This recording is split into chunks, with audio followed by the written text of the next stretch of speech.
जैसा हम समझ सकते हैं कि आइडिया प्रूफिंग और टेस्टिंग कितनी ज़रूरी है किसी भी प्लान को फाइनली एग्जीक्यूट करने के लिए। ठीक वैसे ही प्लानिंग में एक बार एग्जीक्यूशन नहीं होता है। वंस जब वो लॉन्च हो जाए तो हमें हर समय हर पल उस पर एक डिसिप्लिनरी मेथड के साथ एनालाइज करना पड़ता है कि हमारा प्लान कितने अच्छे से परफॉर्म कर रहा है। एक कॉम्पिटिटिव बिजनेस एनालिसिस और बिजनेस प्लान को सक्सेस बनाने के लिए बेहद ज़रूरी है।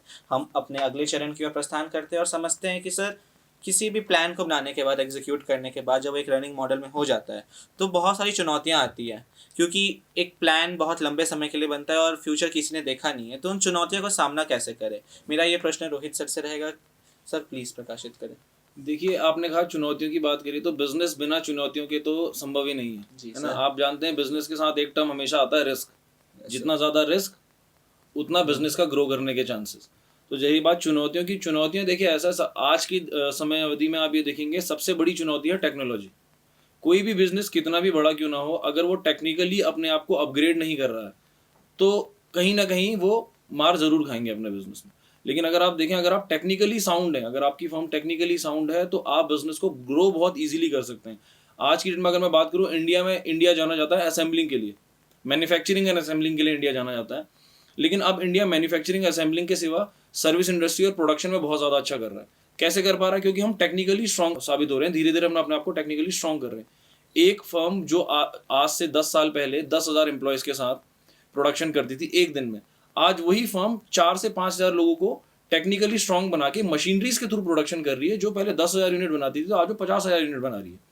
उसके पीछे रीजन क्या? आपने टेक्निकली अपने आप को साउंड प्रोड्यूस किया, पहली चीज। दूसरा चीज ये, जब तक आप मार्केट रिसर्च नहीं करेंगे कि मार्केट में लोगों को क्या चाहिए, तब तक आप जो भी प्रोडक्शन कर लें आप, वो मार्केट में जाके बिकेगा इसकी गारंटी कभी नहीं है। लेकिन हाँ, अगर आप मार्केट में जाते हैं, जैसा सर ने आपको कहा कि आप लोगों पर टेस्टिंग कीजिए, आप लोगों को वो चीज़ प्रोवाइड कराइए जिसको हम बोलते हैं सैम्पलिंग। आप छोटे छोटे सैंपल्स मार्केट में प्रोवाइड कर रहे हैं, आप उनको लोगों को टेस्ट कर रहे हैं, उसके ऊपर लोगों का ओपिनियन ले रहे हैं। उस ओपिनियन के बेसिस पे आप अपनी टेक्निकल टीम्स को बता रहे हैं कि ये हमको चीज़ें बताई गई हैं। उसके बाद आप उस पर ओवरकम कर रहे हो, उस पर काम कर रहे हो, उसको स्ट्रांगली कम बैक करके लेकर आ रहे हैं। ये आप जानने के लिए आप केस स्टडी पढ़ सकते हैं। स्टूडेंट्स के लिए मैं स्पेशली बता रहा हूँ, आप ओला की केस स्टडी पढ़ सकते हैं। ओला ने एक इलेक्ट्रिक स्कूटर बनाया, उसको मार्केट में लॉन्च किया, उसमें कुछ खामियां निकली। उस खामियों को जानने के लिए ओला ने कॉल सेंटर स्टैब्लिश किया, लोगों को पर्सनली कॉल किया, अपने जो उनके कस्टमर्स थे उनको कॉल करने के बाद ऑल ओवर इंडिया से उनसे फीडबैक लिया। उस फीडबैक के बेसिस पर उन्होंने अपनी टेक्निकल टीम को बताया कि ये 4, 5, 8, 10 चीज़ें हैं जो कस्टमर्स को इशू फेस करना पड़ रहा है। उस चीज़ पे कंपनी ने काम किया। वही कंपनी जो पहले अपने साल में या महीने में स्कूटर की काउंट कर रही थी एग्जैक्टली कि कम काउंट हो रहा है, आज उसको गिनना पॉसिबल नहीं है उसके लिए कि कितना हमारा डेली बेसिस पे स्कूटर जा रहा है। So now this is what, ये क्या है कि आप देख रहे हो कि एक कंपनी ने फीडबैक लिया, फीडबैक के अगेंस्ट काम किया, और उस काम को करने के बाद उनका प्रोडक्ट मार्केट में बिक रहा है। तो कहीं ना कहीं आपको ये समझना पड़ेगा कि मार्केट कस्टमर के द्वारा, कस्टमर के लिए और कस्टमर के रूप में ही कंप्लीट हो रही है, और हर स्टेज में हमको कस्टमर का ओपिनियन लेना पड़ेगा और उसी के बेसिस पर काम करना पड़ेगा। अगर आप ये करते हैं तो आपको कोई भी चुनौती फेस नहीं करनी पड़ेगी। अगर आप किसी भी एक पैरामीटर में अगर आप लैग करते हैं तो आपके बिजनेस को चुनौतियां फेस करनी पड़ेंगी, it's for sure. Thank you sir. जैसा हम समझ सकते हैं कि बिजनेस प्लान में जो एक सेंटर रोल है वो कस्टमर को दिया जाता है, क्योंकि कस्टमर ही हमारे एंड यूजर्स होंगे, वही हमारे प्रोडक्ट को फीडबैक के थ्रू इम्प्रूव करा सकते हैं। उनके ही द्वारा हम अपने प्रोडक्ट को और इम्प्रोवाइज, हमारे प्लान लेआउट्स को अच्छे तरीके से लॉन्च करके एक लॉन्ग टर्म विजन के साथ काम कर सकते हैं। हम बढ़ते हैं एक ऐसे विषय और एक ऐसे संवाद के बहुमूल्य पॉइंट पे जहाँ पर हम जानना चाहते हैं अपने दोनों वक्ता से कि सर व्यापार, विचार और प्लान कैसे आपस में मेल खाते हैं। मैं शुरू करना चाहूँगा राजेश सर। सर प्लीज़ बताएं कि बिजनेस प्लान और विचारों को कैसे एक लाइन में देखा जाए। देखिए, अच्छा सवाल है। विचार जिसको हम बोल रहे हैं, उसको अगर मैं इंग्लिश में तब्दील करूं तो आइडिया जनरेशन से बात हो रही है। देखिए, बिजनेस प्लान और आइडियाज़ ये अगर साथ में चलेंगे तो आप बहुत अच्छा कर सकते हैं। लेकिन क्या होता है, कई बार हम लोग कई कंपनियों को देखते हैं जिनका बिजनेस प्लान कुछ नहीं होता। दे कम टू मार्केट और बहुत जगह वो हाथ पांव फैलाती हैं, और उसके बाद लास्ट में क्या होता है, उनका बहुत ज़्यादा प्रॉफिटेबल नहीं कर पाती और बाद में बंद हो जाती। बहुत सारी कंपनी हैं, ऐसा बोलते हैं, एक स्टडी ऐसा बोलती है कि there are 100 companies which are coming, मतलब जो 100 कंपनियां अगर वो स्टार्टअप में आ रही हैं तो सिर्फ उसमें से 5 ही या 4 ही कंपनियां ऐसी होंगी जो मार्केट में रहेंगी अगले 5 साल में। 95 कंपनियां बंद हो जाएंगी। क्यों बंद हो जाती हैं ये कंपनी, ये जानना बहुत ज़रूरी है। सबसे पहले उनके पास जो बिज़नेस प्लान होता है वो एक सही ढंग का बिज़नेस प्लान नहीं होता। इस तरह का बिजनेस प्लान नहीं होता जो मार्केट को अपने हिसाब से तब्दीली कर सके। तो अगर बिजनेस प्लान आपका बहुत रिजिड है कि मतलब मैंने क्या किया, मान लीजिए मैं एक सिर्फ एग्जांपल दे रहा हूँ, मैंने एक मैन्युफैक्चरिंग यूनिट बना दी, मैंने पूरा घर पूरा रेंट बना दिया, स्ट्रक्चर बना दिया, उसमें मशीनें लगा दी। अब मेरा बिजनेस प्लान ना बहुत रिजिड हो गया है क्योंकि मैंने जिस चीज़ की मशीन लगाई है मैं वही काम करता रहूँगा, उसके अलावा मैं अगर मार्केट में कुछ तब्दीली आई तो मैं बदलाव नहीं कर सकता अपने बिजनेस प्लान में। तो इस तरह का आइडिया हमेशा होना चाहिए जिसको हम कहते हैं फ्लेक्सिबिलिटी एंड एडेप्टेबिलिटी। तो idea should be flexible as well as adaptable to the जो मार्केट की डिमांड है। अगर मार्केट की डिमांड सडनली चेंज हो रही है तो क्या आप अपने आइडिया को और अपने बिजनेस प्लान को चेंज कर पा रहे हो?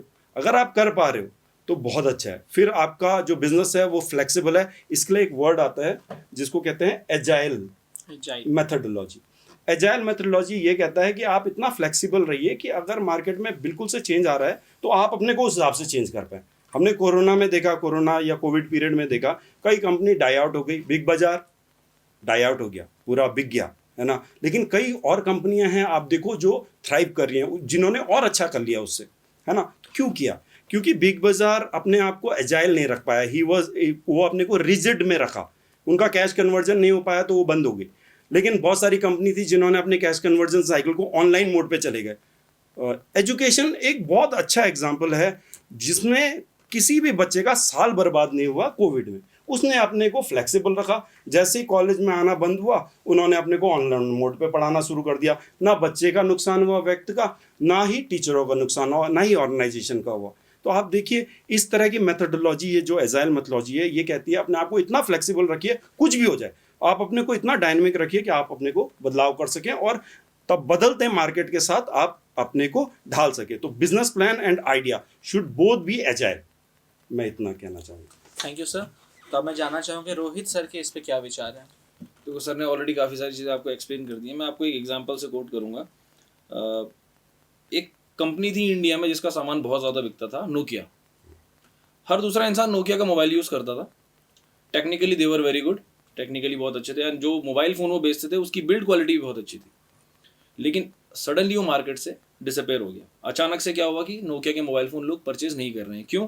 क्योंकि टेक्निकली जब अपग्रेडेशन आया, अपग्रेडेशन में एंड्रॉयड का यूज़ ज़्यादा होने लगा। और सैमसंग जैसी एक कंपनी जो कहीं भी अस्तित्व नहीं थी भारत में, उसका अस्तित्व धीरे धीरे बढ़ता गया। तो जैसे सर ने आपको कहा कि आपका बिजनेस प्लान और आपका आइडिया और प्लानिंग ये साइमल्टेनियसली चलते हैं। शॉर्ट ड्यूरेशन में आप कर सकते हैं, छोटी समय अवधि के लिए आप कर लेंगे कि आप बोलेंगे मैं 1 साल के लिए बिजनेस कर लूंगा, लेकिन 2-3 साल बाद आपको एग्जैक्ट पिक्चर पता चल जाएगी क्या है। सैमसंग ने वो पूरा मार्केट ग्रैब कर लिया। तो अभी देखिए यहाँ पर एक नोकिया जो एक मेन जाइंट प्लेयर था वो विलन बन गया, और सडनली सैमसंग जो है वो नोकिया को पूरा का पूरा ओवरलैप कर गया। सैमसंग बहुत अच्छा कर रहा था इंडियन मार्केट में, है ना। फिर एक फर्म आई, उसने कहा we never settle, and OnePlus Indian market में आया, और वन प्लस ने क्या करा, सैमसंग को टोटली पूरी तरह से ओवरलैप कर दिया। तो वो एक प्लेयर जो जाइंट प्लेयर बन गया था, उसके ऊपर भी एक और प्लेयर आ गया, क्योंकि उसका प्लानिंग एंड एग्जीक्यूशन क्या था कि समय के साथ जो भी चीज कस्टमर को चाहिए वो चीज बना के दो। एंड उसकी टैगलाइन कह रही है we never want to settle. हमने आज एक प्रोडक्ट बनाया, हम कल उसी टेक्नोलॉजी को अपग्रेड करके नया प्रोडक्ट लेके आना चाह रहे हैं। यही एक रीजन है कि आपकी प्लानिंग और आपका एग्जीक्यूशन, जो आप सवाल आपका था और जो आपको सर ने भी कहा, सैमसंग उस पूरी टेक्नोलॉजी को, उस पूरी प्लानिंग को और एग्जीक्यूशन को सैमसंग को भी बदलना पड़ गया। वो सैमसंग जिसने नोकिया को ओवरलैप कर दिया था, वन प्लस के आने की वजह से सैमसंग ने अपने पूरे प्रोडक्ट को चेंज कर दिया। सैमसंग का आप मदरबोर्ड की बात करें, आप कैमरा की बात करें, आप बैटरी की बात करें, उन्होंने सब कुछ बदल दिया। क्यों? क्योंकि समय के साथ उनका जो बिजनेस प्लान था वो आउटडेटेड हो गया, और उनकी जो दूसरा बिजनेस जो लेकर आया उसका प्लान और उसका एग्जीक्यूशन ज्यादा एप्रोप्रिएट था एज कंपेयर टू सैमसंग। तो सैमसंग को क्या करना पड़ा? सैमसंग को वही चीज करनी पड़ी जो वन प्लस कर रहा था। और वन प्लस ने सेम टक्कर किसको दी? एप्पल को, जिसको आप बोलते हो कि फोन की इंडस्ट्री का जाइंट प्लेयर है। पर आज की डेट में अगर आप इंडिया में कैलकुलेशन करो तो आपको अगर एंड्रॉइड यूजर्स मिलेंगे तो उसमें सबसे ज्यादा यूजर्स कौन होंगे? वन प्लस के यूजर्स। क्यों? वो आपको वो प्रोडक्ट अवेलेबल करा रहा है जो आप एक ब्रांडेड प्रोडक्ट बोल रहे हो, iOS को, जिसको आपने बोला था। तो सैमसंग का केस आपको दिखा, प्लानिंग एग्जीक्यूशन सेम रहा तो वो आगे बढ़ा। वन प्लस आया तो सैमसंग का प्लानिंग एग्जीक्यूशन हल्का पड़ गया तो वन प्लस ग्रो करा, और वन प्लस ग्रो कर रहा था तो एप्पल को भी अपने प्लानिंग और प्रोसेसिंग में चेंजेस करने पड़े। तो दिस इज समथिंग जो प्लानिंग एंड एग्जीक्यूशन को आप क्लब करके चलते हैं तो आपको बदलाव दिख सकता है। Thank you sir. जैसा हम समझ सकते हैं कि अपने कर्तव्य पथ की ओर चलने वक्त हमें एजाइल मेथडोलॉजी, जो हमने अभी जस्ट सीखा है कि कैसे फ्लेक्सिबल और अडेप्टेबल होना है। हर वक्त जब बदलती टेक्नोलॉजी का ज़माना है तो कैसे अपने आप को उस चीज़ में ढालें, तभी हमारा बिजनेस प्लान सक्सेसफुल होगा in long term.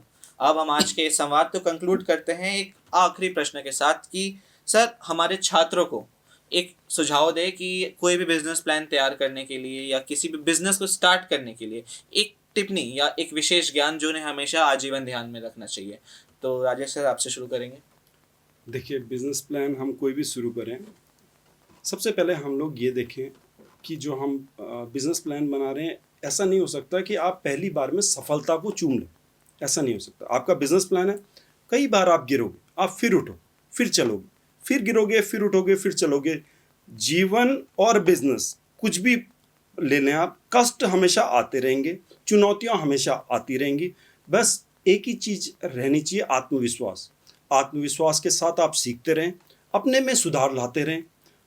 Per day हर दिन हमको चैलेंजेस फेस करने हैं, हर दिन हमको सुधार लाने हैं। अगर आपने ये सीख लिया कि मैं गिरना तो हर किसी को है, लेकिन गिरने के बाद उठते कितने लोग हैं, ये ज़्यादा इंपॉर्टेंट है। बिजनेस में कितने लोग गिर गए हैं, लेकिन आप देखिए कितने लोग गिर के फिर उठे और आज बहुत बड़े हो चुके हैं।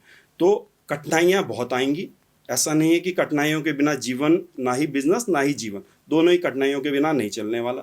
कठिनाइयाँ बहुत आएंगी। बस ये है कि आप में कितना आत्मविश्वास है जिसके साथ आप उन चुनौतियों से लड़ सकें और उनको हरा के आगे बढ़ सकें। अगर आप हरा के आगे बढ़ सकेंगे तो सफलताएं आपके कदमें चूमेंगी, और ऐसा कुछ नहीं है इस दुनिया में जो आपको प्राप्त नहीं हो सकता।